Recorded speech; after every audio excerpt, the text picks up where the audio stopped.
Assalamualaikum warahmatullahi wabarakatuh. Bismillah walhamdulillah, la haula wala quwata illa billah. Allahumma sholli ala Muhammad wa ala ali Muhammad. Allahumma anta rabbi, la ilaha illa anta, khalaqtani wa ana abduka wa ana ala ahdika wa wa'dika mastata'tu. A'udzu bika min syarri ma sana'tu. Abu'u laka bi ni'matika 'alayya wa abu'u bi dzambi faghfirli fa innahu la yaghfiru dzunuba illa anta. Pertama-tama marilah kita panjatkan puji syukur kehadirat Allah Subhanahu wa taala yang mana sampai detik ini Allah masih berikan beribu-ribu nikmat kepada kita semuanya. Nikmat berupa kesehatan, nikmat berupa iman, dan nikmat berupa Islam. Semoga dengan Allah berikan nikmat itu akan menambah ketakwaan kita kepada Allah Subhanahu wa taala. Yang kedua kalinya, sholawat serta salam tetap tercurahkan kepada junjungan kita Nabiullah Muhammad SAW beserta keluarganya, sahabatnya, dan pengikutnya hingga akhir zaman. Anak-anakku semua yang dirahmati oleh Allah, perkenankanlah Bu Nur akan memberikan materi tentang sholat.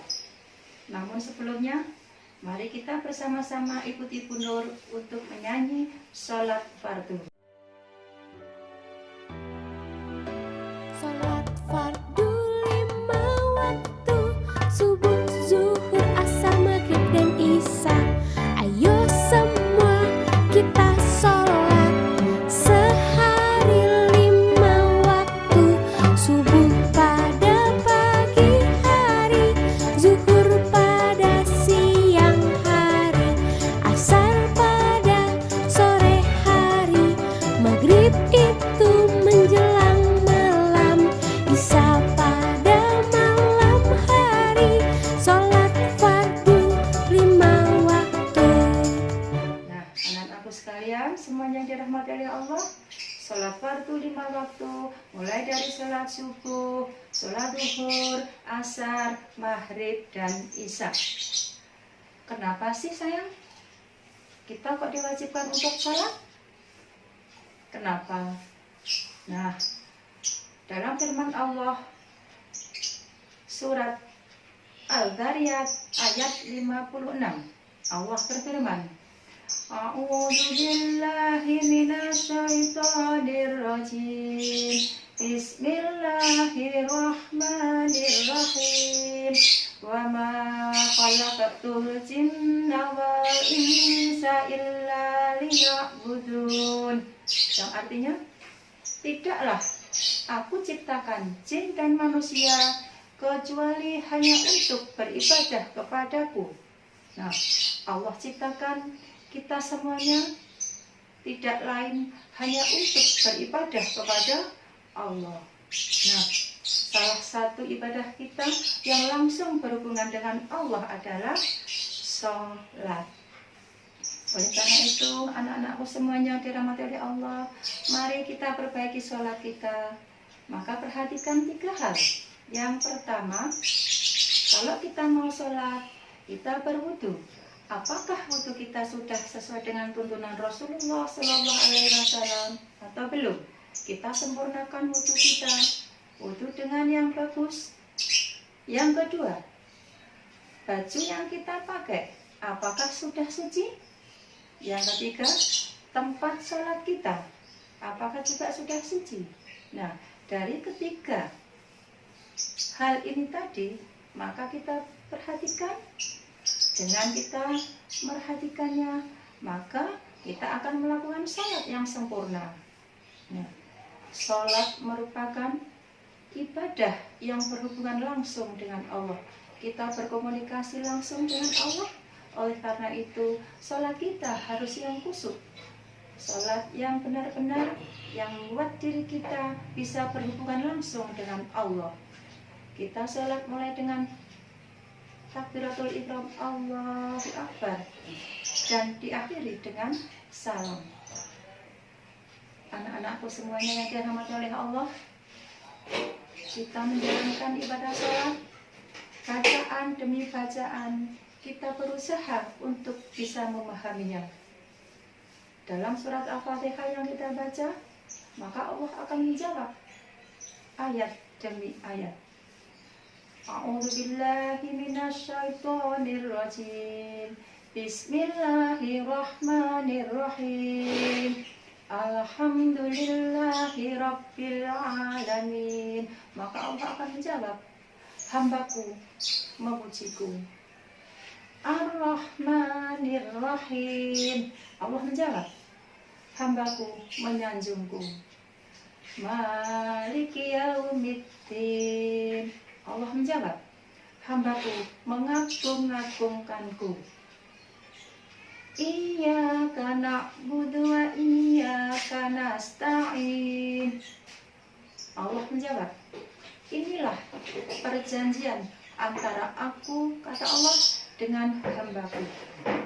Ihdinas siratal mustaqim, siratal ladzina an'amta 'alaihim ghairil maghdubi 'alaihim waladdallin. Amin. Maka Allah menjawab, inilah perjanjian antara aku, kata Allah, dengan hambaku. Apabila kamu meminta, maka akan aku kabulkan. Nah, anak-anakku semua yang dirahmati oleh Allah, marilah kita jaga sholat kita. Marilah kita perbaiki sholat kita. Jangan sampai sholat kita tergesa-gesa. Jangan sampai sekali-kali kita meninggalkan sholat.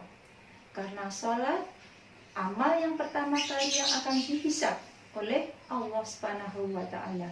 Rasulullah SAW bersabda, barang siapa yang sholatnya bagus, maka amalnya akan bagus. Dan barang siapa yang sholatnya jelek, maka amalnya akan jelek. Marilah kita perbaiki sholat kita. Anak-anakku semua yang dirahmati oleh Allah, apa keutamaan-keutamaan dalam sholat itu? Nah, akan Bunda sampaikan keutamaan-keutamaan dalam sholat. Yang pertama, sholat akan mencegah perbuatan keji dan mungkar. Allah berfirman dalam surat Al-Ankabut ayat 45.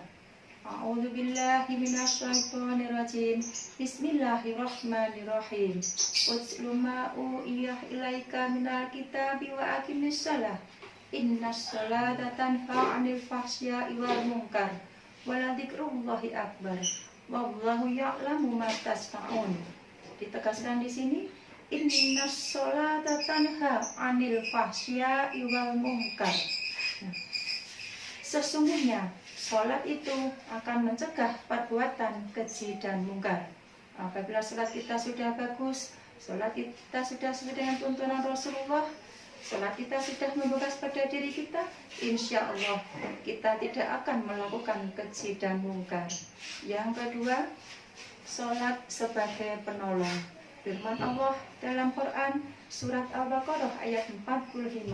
A'udzubillahi minasyaitonirrajim. Wasta'inu bis-sabri was-shalah. Memohonlah kepada Allah dengan cara sabar dan sholat. Maka Allah akan memberikan pertolongan kepada kita dengan cara apa? Dengan cara sholat. Yang ketiga, penghapus dosa-dosa. Rasulullah SAW bersabda, seorang muslim yang berwudu dengan bagus, yang berwudu dengan petunjuk Rasulullah SAW, kemudian melakukan sholat yang 5 waktu, maka Allah akan ampuni dosa-dosanya antara sholat itu dengan sholat berikutnya. Nah, oleh karena itu anak-anakku yang dirahmati oleh Allah, marilah kita sholat dengan penuh khusyuk. Antara sholat subuh dengan sholat zuhur, maka Allah di sela-sela itu akan mengampuni dosa-dosa kita. Sholat zuhur dengan sholat asar, sholat asar dengan sholat maghrib, begitu seterusnya, maka Allah ampuni dosa-dosa kita. Yang keempat, sholat merupakan perbuatan yang terpuji setelah 2 kalimat syahadat. Rasulullah SAW lewat sahabatnya Abdullah bin Mas'ud, aku pernah bertanya kepada Rasulullah, wahai Rasulullah, perbuatan apakah yang paling afdal ya Rasulullah? Maka Rasulullah menjawab, sholat pada waktunya. Ingat, sholat pada waktunya. Oleh karena itu anak-anakku semuanya dirahmati oleh Allah, marilah kita jaga sholat kita. Sholatlah yang tepat pada waktunya. Begitu kita mendengar adzan, marilah kita bersegera untuk ambil air wudhu, kemudian kita melaksanakan sholat. Sholat tepat pada waktunya, jangan sampai sholat ditunda-tunda. Yang kelima, sholat memberikan cahaya di dunia dan di akhirat.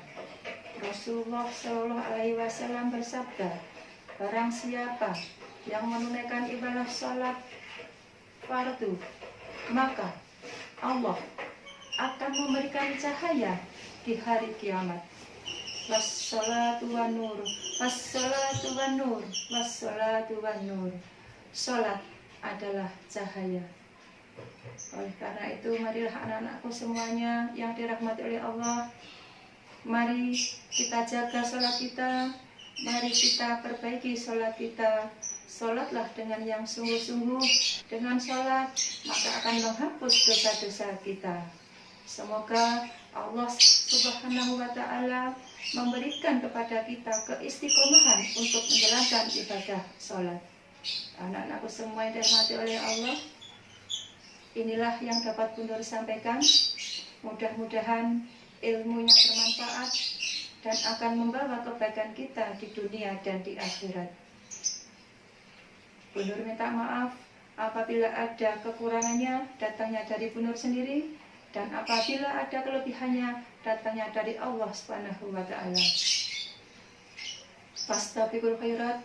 Mari kita tutup dengan bacaan doa kafaratul majelis. Subhanakallahumma rabbana wa bihamdika asyhadu an la ilaha illa anta astaghfiruka wa atubu ilaik. Wassalamualaikum warahmatullahi wabarakatuh.